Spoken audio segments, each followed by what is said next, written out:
岳母家传出要拆迁的消息，全家兴奋的一夜没睡，连夜商量着怎么花这笔巨款。可他们不知道，我大清早刚收到发小的电话说，规划改了，要拆的根本不是岳母家，而是我老家的旧宅。第二天，我本想回家跟老婆商量，可一推开门，等待我的却是母女俩阴沉的脸。妈，如烟，我回来了。今天公司那个项目上线晚了点儿，听说咱们这片要拆了。哟，耳朵还挺尖，跟你有什么关系？这是我家祖坟冒青烟，赶明儿拆迁款下来，你少打主意。宝强，正好你在，把这个签了。如烟，你这是什么意思？意思就是我受够了，黄宝强，你一个月挣那点死工资，连件像样的衣服都给我买不起。现在我家要拆迁了，我凭什么还跟你耗着？咱们好聚好散。就是你就是个窝囊废，赶紧签了滚蛋，别耽误我们家如烟找更好的。我告诉你，如烟的新男友陈星，那才叫一表人才。3年，我每天工作16个小时，工资卡都交给你，连瓶水都不敢多喝。你们竟然说我窝囊！那都是你自愿的，谁逼你了？你看看你那模样，一副烂泥扶上墙的样子。我告诉你，我已经找到我的灵魂伴侣了，他叫陈星，他马上就能让我过上人上人的生活。签，赶紧签，少在这里碍眼！我警告你，别想着分我们家1分钱拆迁款。好，我签。算你识相，明天就把你的东西搬走。这房子我们要重新装修，办订婚宴了。他们不知道的是，刚才发小大志发来的消息，真正被划入今年拆迁红线范围的是城西我爸妈住的那套老宅，而他们心心念念的这个家根本就不在名单上。徐如烟，希望你永远别后悔今天的决定。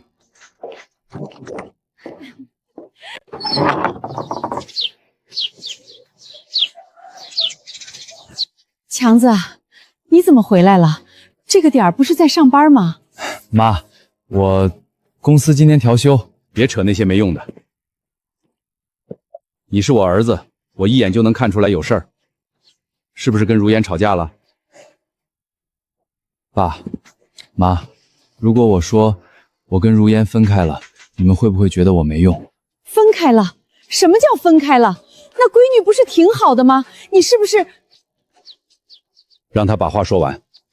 感情不和，和平离婚。那丫头看着挺懂事的啊，怎么说离就离了？离了就离了，你才30出头，日子还长。宝强，宝强，我跟你说，我刚才回局里确认了，叔这房子板上钉钉，第一批拆迁名单今早正式公设了。你们家在核心区，补偿方案顶告算。叔婶儿，你们知道现在城西这块地的单价涨成什么样了吗？你们家这套院子少说得值这个数。这真的定了？定了，文件都下了。我就说宝强之前问我拆迁的事儿，我还纳闷他怎么关心这个了，原来是自己家要拆。宝强，你今天那电话打得太是时候了，我刚从公侍郎回来就给你报信儿了。哎，宝强你怎么了？这好事怎么还哭了？我跟你说，这钱到手你们家就发达了，你还上什么班？不如回来。大志，我离婚了，今天签的字儿。离婚了？那徐如烟她知道咱家要拆的事儿，他以为他妈那套老破小要拆，急着把我甩了，说什么找到灵魂伴侣了。他家那破地方，我昨天路过还看了一眼，规划的公示牌上根本就没有他们那片，他们那一片至少要等3期工程，最少5年以后，他这就把你离了。他凭啥？宝强这3年哪儿对不起他？工资全交，他妈生病，宝强跑前跑后伺候，现在说离就离。宝强，离婚就离婚了，咱家不靠谁，钱不钱的另说，你在那边受的委屈，爸都看在眼里了。爸妈，你们放心，这事儿我没跟他们提一个字，他们以为攀上高枝了，那就让他们攀。我黄宝强往后只为自己活。爸，房子拆迁的事儿别往外说，尤其是别让如烟那边知道，我想看看他跟那个灵魂伴侣能过成什么样。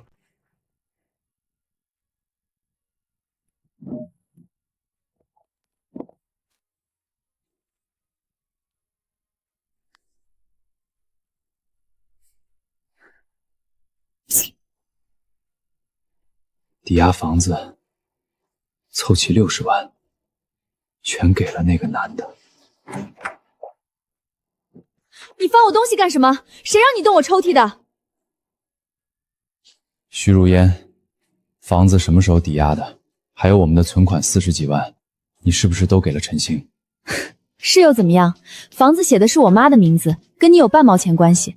还有那钱是我的，我爱给谁给谁，你管得着吗？那钱里有一大半是我这3年的工资，一个月23000，交给你18000，我自己剩5000，连午饭都吃泡面，那些钱全喂了狗。那是你活该，谁让你愿意给我的？再说了，我告诉你黄宝强，你别在这装可怜，等过2天我家拆迁款下来，你那点破工资我根本看不上。陈星说了，他认识好几个开发商，能帮我们拿到最高赔偿。开发商的最高赔偿，他是该认识，毕竟你给了他60万，他不帮你认识几个开发商，这钱拿的也太容易了。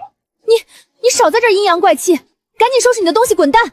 明天陈星要来看订婚场地，你别在这儿碍眼。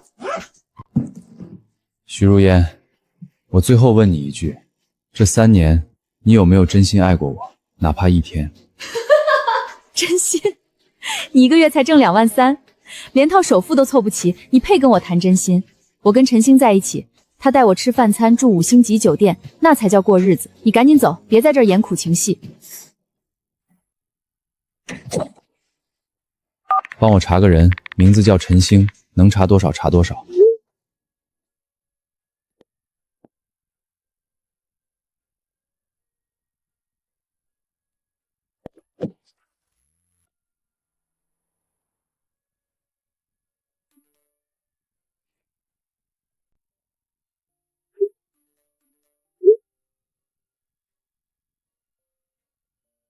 跟大家说个事儿，我跟黄宝强离婚了，结婚3年，他只要一喝酒就打人，我身上全是淤青，而且他自己不能生育，还死要面子不许我跟别人说。天哪，如烟你受苦了，平时看他挺老实的，人不可貌相，如烟你早该离了。那他说自己不能生育的事儿是真的？真的，我们去医院查过，他精子活力几乎为0，我为了给他留面子才没告诉任何人。现在他还要分我家拆迁款，不要脸。家暴、酗酒、不能生育、贪图拆迁款。徐如烟，你还真是编了个全套。这周6晚上6点，香格里拉酒店2楼宴会厅，我找到了真正对我好的男人，希望大家来祝福我。宝强，你过来看，这个陈星原名陈志豪，老家安徽的，今年27。过去5年里，他在3个城市被起诉过4次，按全市民间借贷纠纷和诈骗罪未遂，有2次判了缓刑。这家伙就是搞诈骗的，专挑2种人下手：快拆迁的老城区独生女，或者有钱人家的独生女，到手就拉满信用卡，抵押房产，卷款跑路。上一任受害者是个离婚女人，被他骗了80多万，人现在还在打官司呢。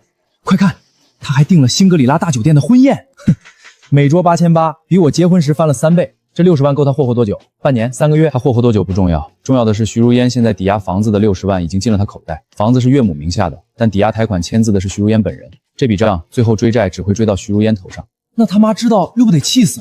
他妈不知道，徐如烟跟他妈说那60万是理财投资，妈还乐呵呵等着年底分红。我那丈母娘只要听到钱字儿就两眼放光，什么都不会细问。宝强，这周6他们订婚宴，你不能就这么算了。我在规划局这几年，别的不说，各种文件门清，要查什么你说话，文件、公示记录，甚至他们那片的规划图，我都能给你查清楚。大志，帮我做3件事：第一，徐如烟那份体检报告原件帮我找出来；第二，政府今年拆迁规划的公示原文件，你帮我打一份带红章的；第三，帮我查一下香格里拉2楼宴会厅周6晚上那场订婚宴，合同上签的定金是谁来付？定金肯定是陈星付的呗，用的徐如烟的钱。合同上肯定有付款人签名，我要知道那60页里有多少流进了酒店的账，这关系到后续追债的证据链。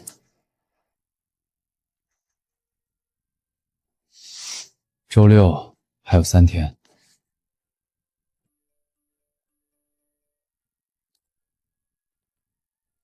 徐如烟，你在同学群里把我踩成泥的时候，有没有想过我手里攥着你多少把柄？周6那场戏，你请了那么多观众，我总不能让你白请吧？酒店那边我打听到了，定金6万8，刷卡签名是陈星的名字，但卡的户主是徐如烟，这不算直接证据，但能说明那笔钱确实被他用来消费了。还有，我查了陈星的手机号，这个号在3个城市都开过宽带，每个地址用了不到2个月就注销了。明天晚上6点，这里所有同学都会来，我要在他们面前把所有东西全亮出来。宝强，你想清楚了，真要在那么多人面前撕破脸，到时候你跟他彻底没回头路了。大志，我今天回去看了一趟我爸妈，我爸把那红头文件看了10几遍，我妈一直在抹眼泪。你知道他们哭什么吗？他们不是哭房子要拆了搬家麻烦，他们哭的是他儿子这3年在人家里给人家当牛做马。我已经没有回头路了，从他把60万转给那个男人的那天起，从他在同学群里说我不能生育的那天起，他就没给我留过回头路，我凭什么给他留？东西都在这儿了，规划公制原文件、复印件，还有你让我查的体检报告，还有陈星的法院判决书摘要，这些够不够？够了，这些资料足够让他们翻不了身。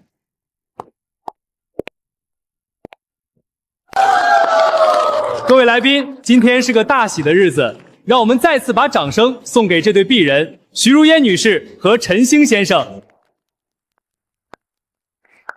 看见没？我女婿搞房地产的，过几天我家拆迁款下来，那都是锦上添花。谢谢大家百忙之中来参加我和陈星的订婚宴。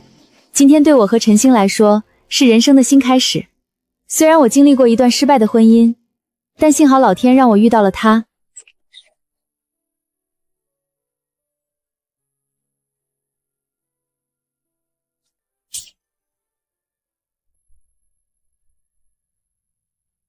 天呀，黄宝强怎么来了？他是来闹事的吧？黄宝强，你来干什么？今天是我订婚宴，保安在哪儿？你这个不要脸的，离婚了还想赖！我警告你，马上给我滚出去！徐如烟，你昨天在同学群里说我家暴、酗酒、不能生育、贪图你家的拆迁款。今天这么多同学在场，我想当面问你说的那些，哪一件是真的？你放屁！我说的全是实话，你难道自己心里没数吗？好，那我们一件一件来。你昨天在群里说我精子活力几乎为零，所以不能生育。这是你的体检报告，日期是2023年6月，诊断结果写的是你的问题，不是我的。3年来我没有跟任何人提过这件事，因为你让我替你保密。天哪，原来是如烟自己的问题。他怎么好意思反过来诬陷别人？这也太缺德了吧！第二件，你说我贪图你家拆迁款，这是今年第一批拆迁公示名单的正式神件，你家根本就没在拆迁范围内。今年第一批拆迁范围全在城西，你妈那套房至少5年以后才有可能轮到。你怕我分你家的拆迁款，想赶在拆迁之前把我踢出去。不可能，街坊都说了要拆的。妈，街坊说的不算，这里的文件你自己看。没了，钱没了。至于你，陈星先生，或者我该叫你陈志豪，你在3个城市被起诉过4次，2次缓刑，专挑拆迁户和有积蓄的独女下手，骗到钱就跑。徐如烟抵押房子套出来的钱，你收了多少？你胡说八道，我根本没有。真有案底，诈骗罪未遂，判过缓刑。银行卡转账记录要不要我投影到屏幕上？你名下那张卡，从今年2月开始收到徐如烟转账共计63万，其中42万在当月就全部提现，银行流水我都有复印件。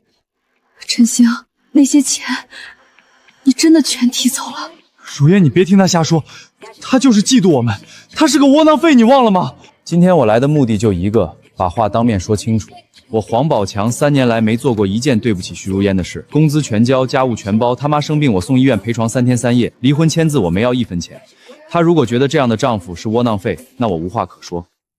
至于你家那片到底拆不拆，你们可以自己看文件。钱啊，我的钱啊，那房子可咋办？天啊，如烟，你骗了我们这么久，家暴是假的，不能生育也是假的。我就说黄宝强当年看着挺老实的，怎么可能打人？原来是编的。他还在群里发了那么长的语音骂黄宝鹏，现在全反转了，我在群里都转了，刚才还有人截图发朋友圈了。不是的，他说的是假的，那些文件全是伪造的，请你们一定要相信我啊！那红头文件我在规划局官网查过了，是真的，公示期都过了，里面确实没你们那片呀。你跟我说那60万是理财投资，你说那个陈星认识人，人呢？钱呢？都去哪儿了？陈星会还的。大家快看，那个陈星跑了！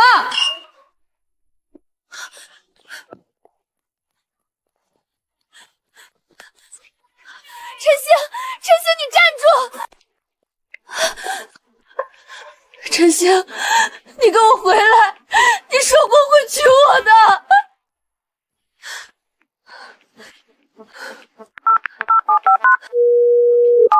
对方已关机。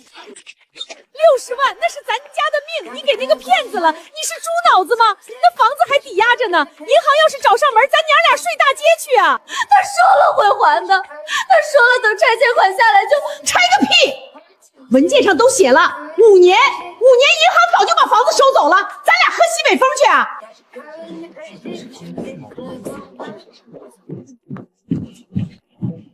徐女士，今天的酒席费用尾款还有8万2，按照合同约定，宴会结束后需要结算，还有舞台装饰被损坏的部分。什么尾款？钱不是给了吗？陈星说他来接的，他说都安排好了。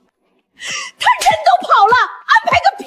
所以那60万原花在他身上了。酒席定金6万8，那辆宝马车至少30万，各种奢侈品。这傻妞被人家当提款机耍了2年。我刚才搜了那个陈志豪的名字，网上真有判决书，诈骗罪未遂，判了1年缓刑。这种人有前科的，专骗女的。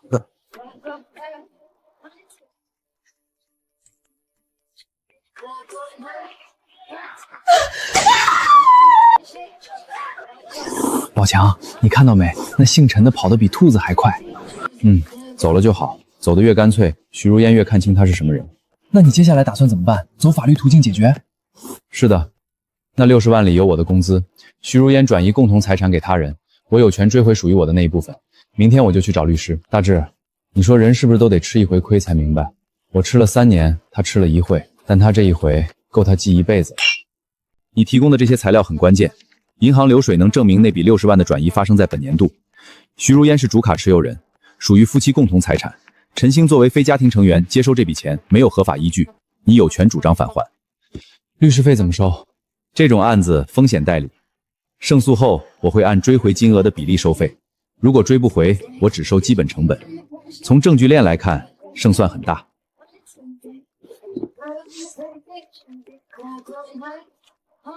这些资料是你自己做的？我的职业习惯，写代码的人喜欢逻辑梳理。今天我就给你立案，民事诉讼走简易程序，快了2个月内就能有判决。张律师，我要的不是他手里有多少钱，我要的是法院的判决书。他拿了我的钱给骗子花，这个事实需要落在纸面上，以后他走到哪儿，这张判决书都会跟着他。明白了，立案之后我通知你。宝强，事情办得咋样？律师怎么说？已经立案了，律师说胜算大，将我要等消息。那钱能追回来最好，追不回来也别太往心里去。咱家马上拆了，不缺那些。爸，不只是钱的事儿，他拿我的钱去养那个男的，这事儿得有个说法，不然我这3年算什么？冤大头。行，你想做就做，爸支持你。强，我刚听说一事儿，你前岳母昨天去银行了，哭着喊着要撤销那个抵押贷款，银行说不行，已经放款了，只能按息还贷或者拍卖房产抵债。他当场就在银行大厅嚎上了。那老太太之前那么刻薄，现在知道急了。他急的不是房子，是钱。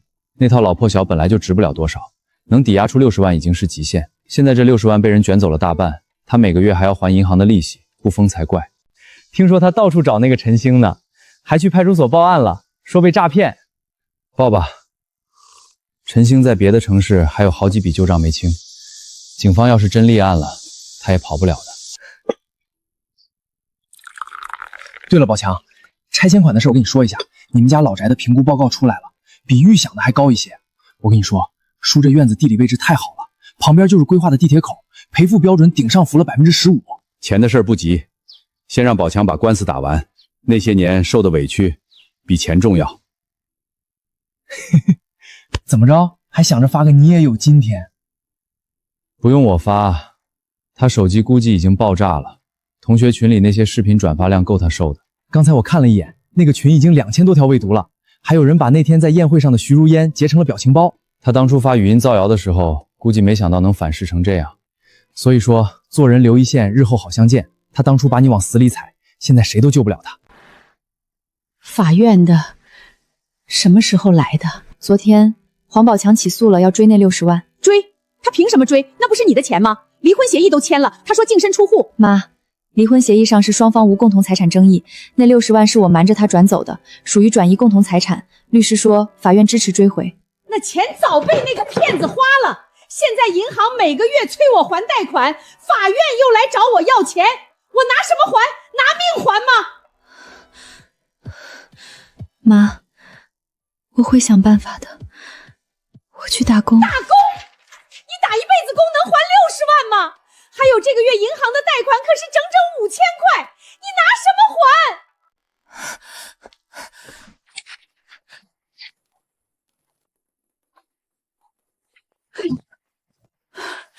你翻这些破玩意儿干什么？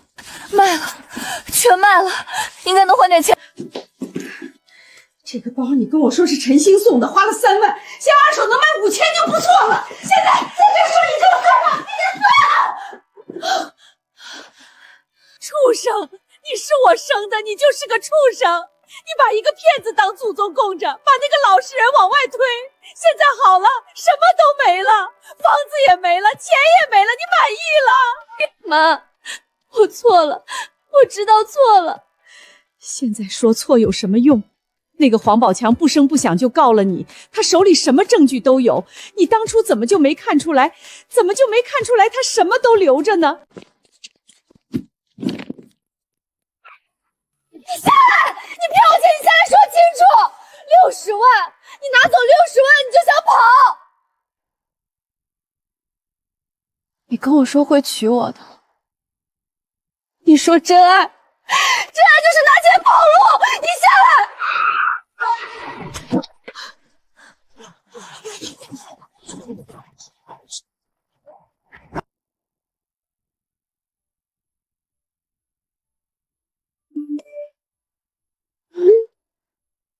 你回来，你回来，我把房子给你，钱也给你，你回来行不行？宝强，我错了，我错了，你回来好不好？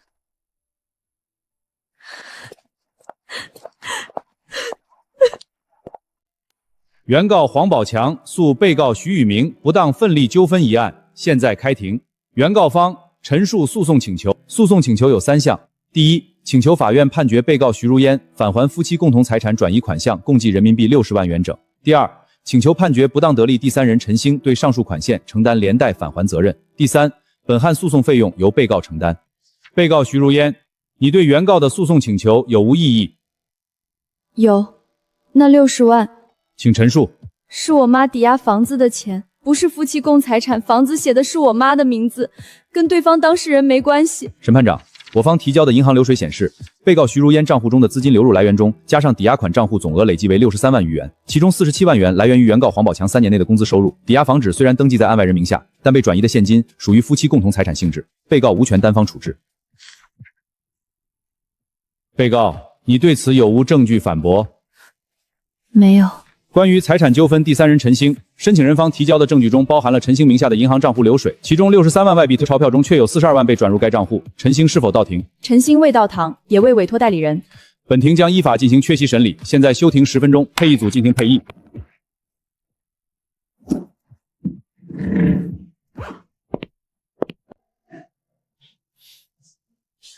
黄宝强，有事儿？那60万我真的拿不出来了，陈星跑了，我找不到他，钱都被他花了。你能不能撤诉？我们私下商量。私下商量。徐如烟，你当初在同学群里发语音说我家暴的时候，有没有想过私下商量？我当时就是一时糊涂，你那60万里有我3年每一笔工资的零头。你说我月薪2万，3连首付都凑不齐，对，我确实凑不齐，因为我1个月留给自己5000，剩下的都给你了，你拿去买包买首饰养那个男人，现在你跟我说拿不出来。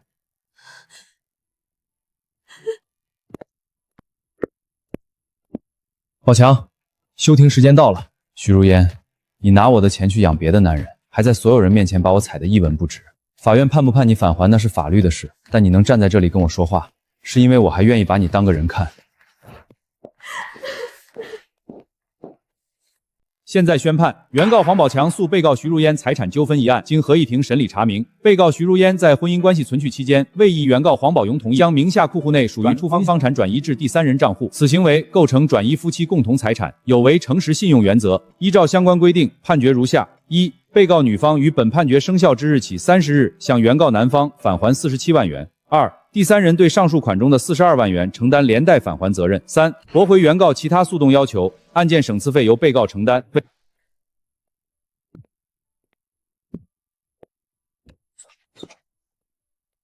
宝强，恭喜你啊，官司赢了，47万够你创业了。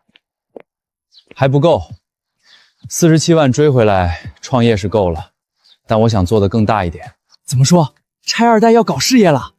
我好歹是个写了8代代码的，手里有技术，现在又有了拆迁款，这年头做互联网项目缺的就是启动资本。大志，有没有兴趣合伙？我去，我早就不想上班了。徐桂芳是吧？你这套房子我看一下，东城区建设路187号，不在第一征收范围内。系统显示你们那一片要到第3期，最快2028年以后。小同志，能不能通融一下？我们家里情况特殊，欠了银行的钱，房子都要被收走了。你看能不能把我们往前排一排？阿姨，这是政府统一规划，不是我说了算的。排在第一批的全是城西老城区的地铁沿线，有市里红头文件规定的，改不了。妈，我们走吧。走去哪儿？房子马上被银行收走了，法院还要你赔40多万，我现在能去哪儿？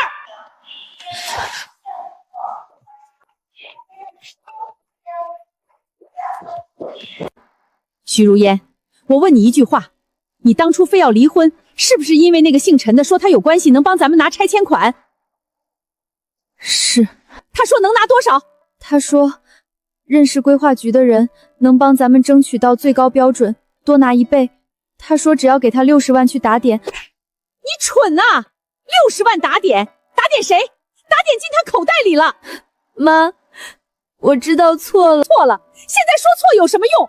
我养你这么大，你找了个窝囊废回来，行，好歹是个正经人，结果你非要折腾，非要找什么灵魂伴侣，灵魂伴侣把你的钱卷跑，灵魂伴侣，我看你是灵魂被狗吃了。别说了。你爹走得早，我一个寡妇把你拉扯大，好不容易盼着你嫁人了，结果3年没个孩子，我心里急，但是我没当面说过你吧，我嫌黄宝门穷，可我也没让你离婚啊，是你自己非要作的，现在好了，什么都没了。这房子你住着，贷款你自己想办法，我不管了。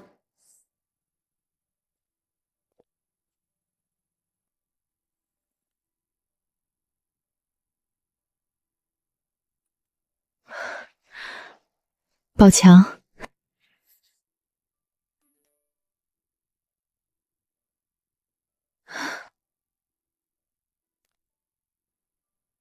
你要是还在，该多好。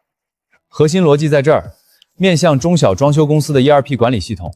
现在装修行业最大的问题是信息不透明，供应链断层，施工管理混乱。我观察了3年，这行有缺口，但没人沉下心来做标准化软件。技术这块你说了算，但市场那块我看了数据，全国有超过6万家中小装修公司，连最基本的订单管理系统都没有，全靠 Excel 和微信群。你要是真能做出来一套成本低、上手快的系统，这块蛋糕够大。T 版本我周末已经写了核心模块，再给我2周把前端搭完，可以先跑 beta 版。市场方面你来推，重点打首年免费的策略，先把用户量拉起来。黄总，这个是前台绿植，我放窗台可以吗？别叫我黄总，怪别扭的，直接喊名字就行。宝强，你现在好歹是个老板了，得有老板的范儿。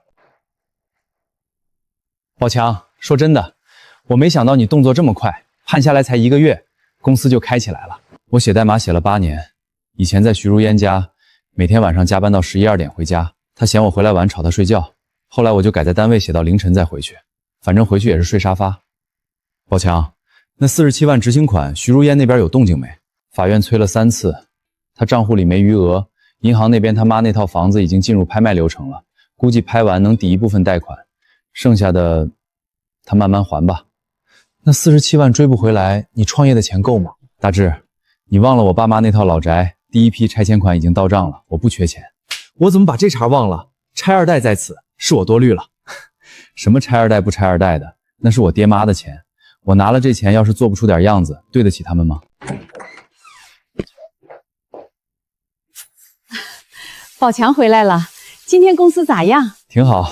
今天招了2个技术，下周能正式开工干活了。你妈今天还念叨呢，说要去你公司看看，给你打扫卫生。我那不是怕她忙起来顾不上吃饭吗？你看看又瘦了。妈，我挺好的，公司虽然刚起步，但方向我很清楚，你们别操心我，享享福就行了。宝强，你以前在如烟家是不是每顿饭都吃不饱？看你吃相我就知道。他妈吃饭规矩多，嫌我夹菜多，嫌我吃得快，嫌我弄出声响。后来我就只吃面前那盘青菜，也不敢多吃。宝强，那都是过去的事儿了，现在咱们家日子好了，你往前看。我知道，爸妈，你们放心，我现在过得挺好的，公司的事儿还有我自己的生活，我都能处理好。以前那3年就当是上了堂课，交了学费，往后不会再犯同样的错。那就好，那就好。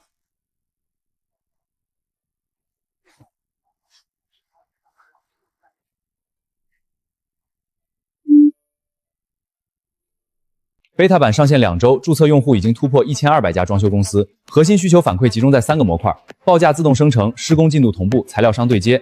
这3个模块是我们2.0版本的主攻方向，工期30天。黄哥，材料商对接那块需要外部 API 接入，目前市面上没有现成的标准接口，我们得跟各个材料商单独谈合作协议。这个我来搞定。大致那边已经整理了一份原城及周边地区前50的材料供应商名单，下周开始我亲自去谈。咱们平台在 B 端有流量量，对材料商来说是获客渠道，有谈判筹码。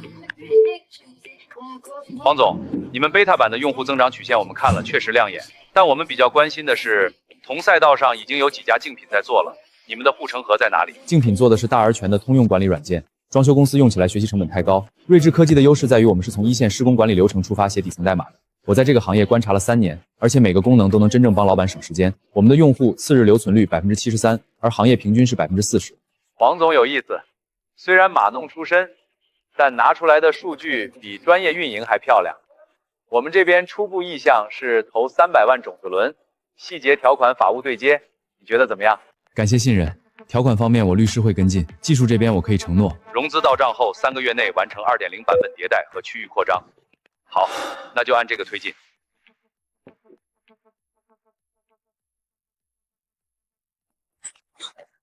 宝强，你看这个。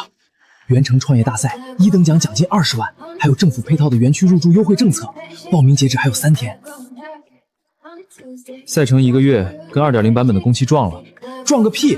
你白天参赛，晚上写代码，咱们人多还怕这？关键是拿了奖之后进政府创业园区，3年免租金、税务减免，还有对接政府订单的机会，比300万融资还实在。行，报，但有条件，你负责路演，我负责后台，分工明确。没问题，你只管把东西做出来，嘴皮子上的活交给我。各位评委，装修行业规模10万亿，但中小公司的数字化率不足7%。瑞正科技做的不是锦上添花的 OA 系统，是帮老板从每天接电话接风变成打开手机看一眼就知道工地在干嘛。我们的贝塔版上线3周，1200家注册用户，没有花1分钱推广，纯口碑裂变。你们的商业模式是 SaaS 年费，目前首年免费，问题是第2年收费之后，用户留存预期是多少？装修公司有个特点，一旦用习惯了某套管理系统，替换成本极高。我们第1年免费让用户把数据做深，第2年他们便不会走。我们的目标留存率设定在85%。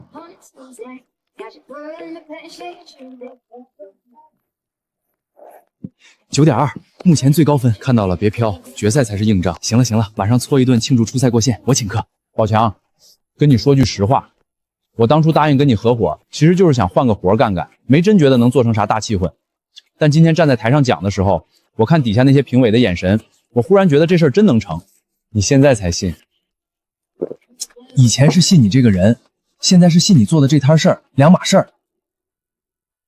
宝强，你有没有想过，有一天徐如烟会来找你？想过，但那跟我没关系了。我听说他那套房子已经拍卖了，没拍到预期的价格，去掉银行贷款利息，他妈跟他手里拿到不到10万，他妈那边还欠着亲戚的钱，他自己还得还你那47万，法院会执行的。他账户里什么时候有钱，什么时候扣，我不用管他怎么活。行，不提了。来，为瑞正科技，为300万融资，为创业大赛冠军，先喝着。为翻篇。接下来有请睿智科技联合创始人黄宝强先生上台演讲。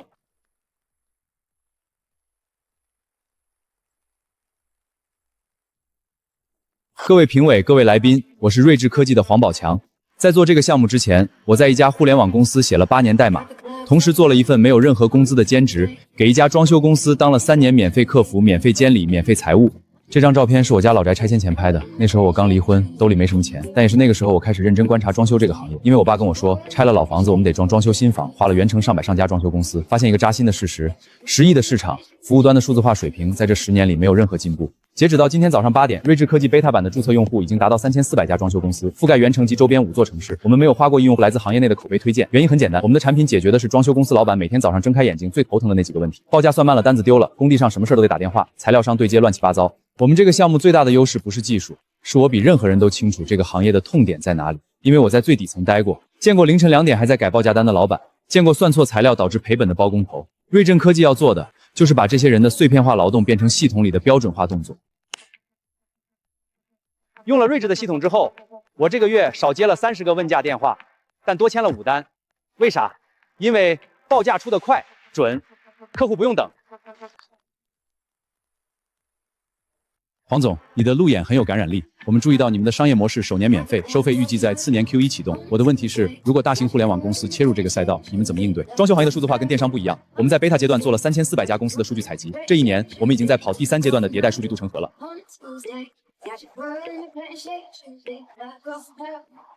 全场最高分，平均分9.46，目前排名第1。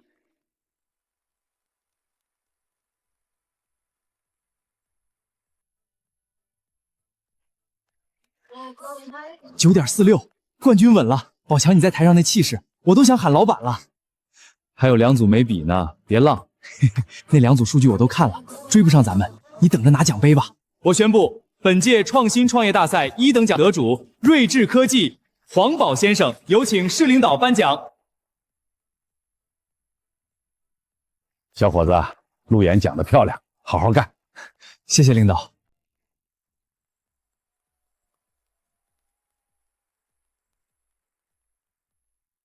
黄总，有什么想对大家说的吗？半年前，我签了一份离婚协议，那是我人生最低谷的时候。今天站在这里拿这个奖，我想说的就是，低谷时别急着否定自己。有时候你以为走投无路了，但路反而更宽了。黄总，方便采访一下吗？您刚才在台上提到离婚的事儿，是想传达什么信息？意思就一个，别把暂时的困境当成永恒的标签。我写编码的时候学到的第一课就是，程序出 bug 了就去改，别怕重来。人生也一样。那您现在的个人生活？现在所有的精力都在公司上，私事就不多说了。20万奖金，园区3年免租金，还有政府对接订单，这一仗值大了。回去把园区入住协议研究一下，下周咱们搬过去。写字楼明年不续了。成了，黄老板。别贫了，上车。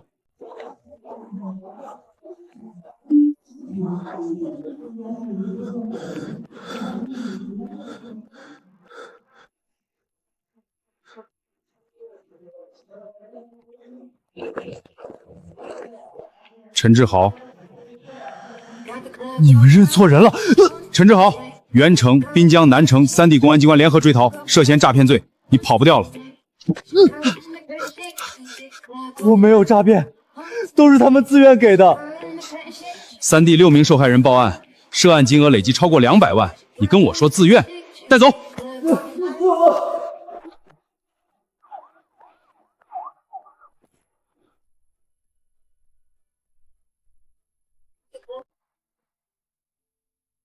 原城公安通报，跨省诈骗犯罪嫌疑人陈志豪，化名陈星，今日在火车站被抓获，案件正在进一步侦办中。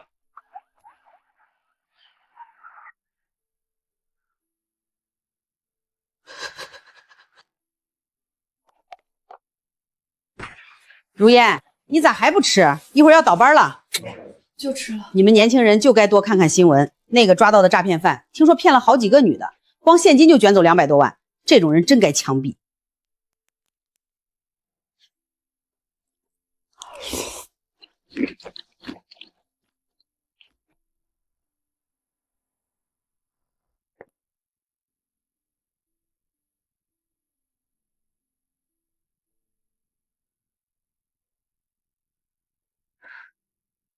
我也活该。宝强，你看新闻了没？陈星被抓了，今天下午在火车站，3地公安联合行动。哦，抓了就好。就这么反应？不然呢？我该放鞭炮庆祝。他迟早会被抓的，只是早晚的事儿。也是。那你知不知道徐如烟现在在环卫站干活？知道。你不觉得解气？他当初我是窝囊废的时候，我确实恨。但现在我刚看到陈被抓的新闻，第一反应不是终于报了仇，而是觉得当初我要是早2年查这个人，徐云也不会被坑那60万。宝强，你不会还心疼他吧？不是心疼，是觉得那3年真浪费，浪费感情，浪费钱，浪费我爸妈的担心。但对我来说，这件事早翻篇了。大志，明天园区入驻仪式的流程你确认过了吧？投资人那边要来2个代表，确认了，上午10点剪彩。行，那今晚早点回去休息，明天有正事啊。陈志豪，原城受害人徐如烟涉案金额60万外币钞票，其中42万直接转入你们家账户，有没有这回事？有。钱去哪儿了？买车、酒店、酒吧，还有给别的女的。你在滨江认识的那个叫小玲的，也收到了你转的11万，她跟你什么关系？那是我朋友。朋友，受害人跟你都朋友，你涉及6起不正当获利案，金额累计超过200万，这可不是缓刑这么简单的事儿了。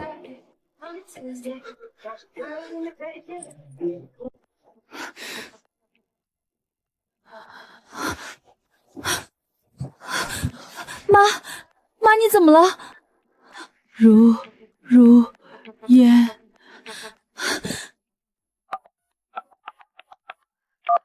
120，我打120。妈，你撑住。建6路老小区3号楼地下室，我妈妈中风了，你们快来，求你们快来！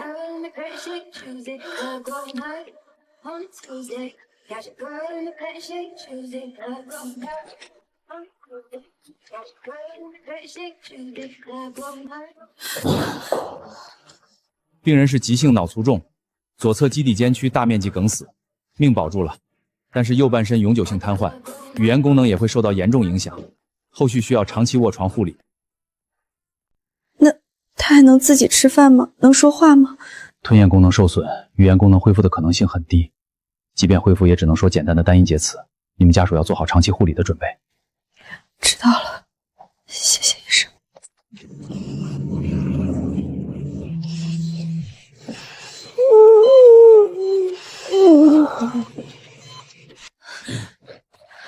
妈，我在这儿，你别怕。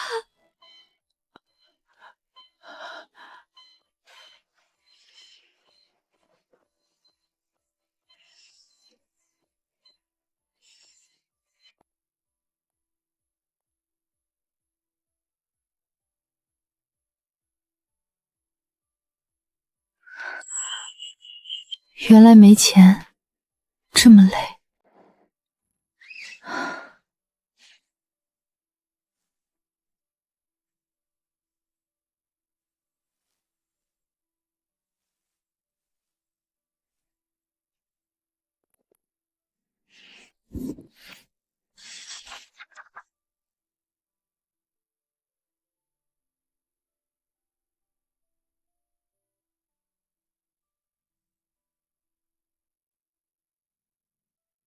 你那时候没钱还要给我拍，我竟然还嫌拍的丑。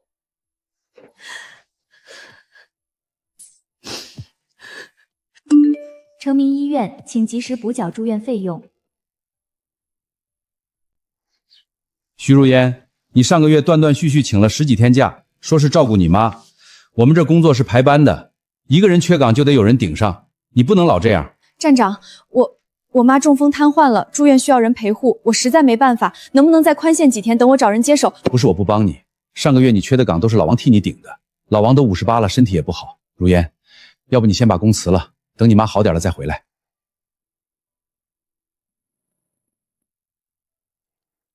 那我这个月的工资能结吗？上个月你实际除以11天，工资加补贴一共1840块，你点一下。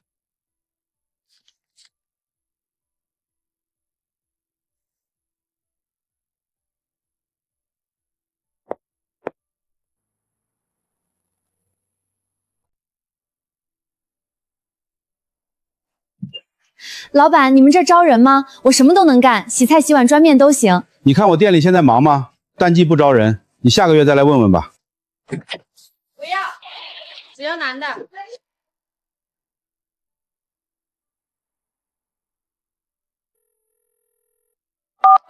徐女士，您母亲上周的住院费加护理费一共是8260元，医保报销后个人承担部分3100元，麻烦您这2天过来补一下。我这2天一定来。好的，尽量快点，不然会影响后续用药。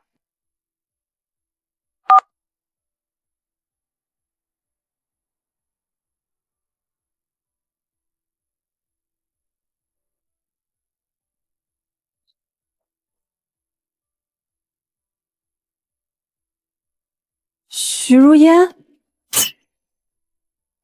你怎么成这样了？又瘦又黑。我妈病了，你的事儿我们在群里都看到了，那个陈星被抓了吧？新闻上都报了。如烟，不是我说你，你当初要是不离婚，走吧。算了，你自己保重吧，有啥困难群里发消息，我们看看能不能帮。他就是那个在订婚宴上被前夫当众揭穿的？对，就是他，你可别往外说。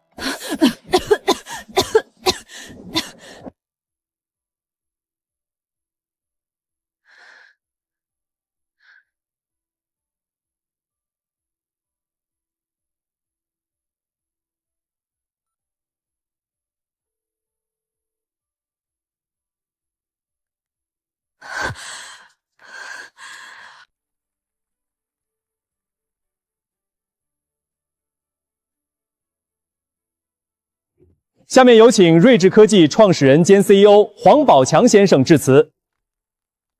从第一间80平米的办公到这一栋楼，我们走了11个月。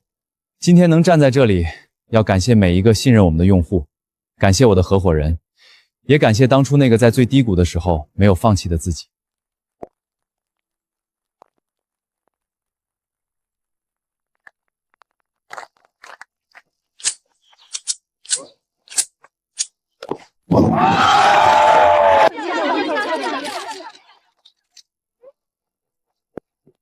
宝强，刚才那阵仗，我差点眼泪掉下来。1年前咱俩还在烧烤摊上吃腰子，现在都上新闻了。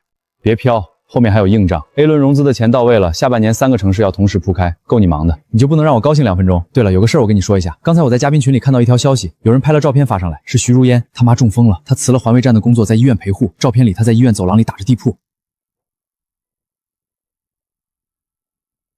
宝强，你要不要？算了，你真不去看看？我是说，好歹他现在就连买个瓶矿泉水都要掏半天零钱，这些我都知道了，但跟我没关系。大志，我不恨他了，但我也不欠他了。行，当我没说就是。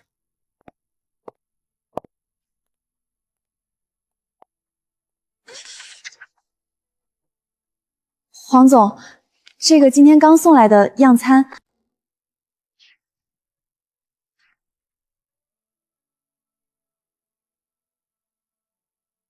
样刊多放几本在茶几上，来的客人可以看。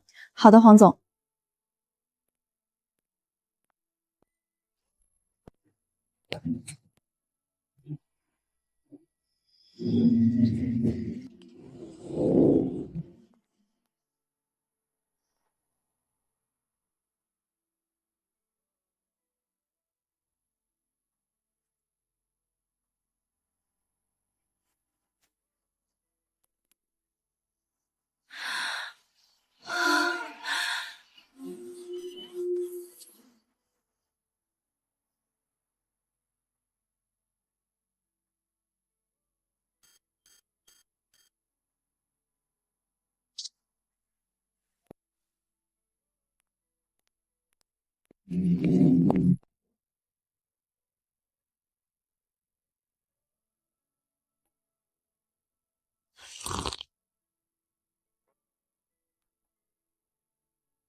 趁热喝，炖了1上午了。妈，你这手艺开饭店都够。少贫，坐下慢慢喝。你爸今天买了个新茶壶，非得等你回来开。试试呗，别人送的，说是老子泥。叔，你这品味上来了啊，比你那啤酒瓶子强。宝强，我昨天去市场买菜，碰见以前住咱家隔壁那个王婶了。她说如烟他妈中风了，现在瘫在床上，如烟在医院伺候呢。我知道了。你要去看看不？好歹……妈，他已经跟我没关系了。我今天是回来陪你们吃饭的，不提那些旧事了，好吗？好，不提不提，吃饭。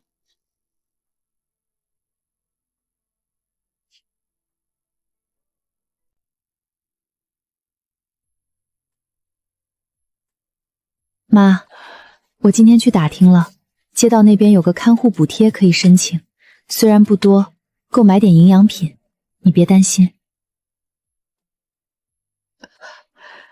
对不？没事了，妈，都过去了，你好好养着。照顾病人也要注意自己身体，你瘦得太厉害了。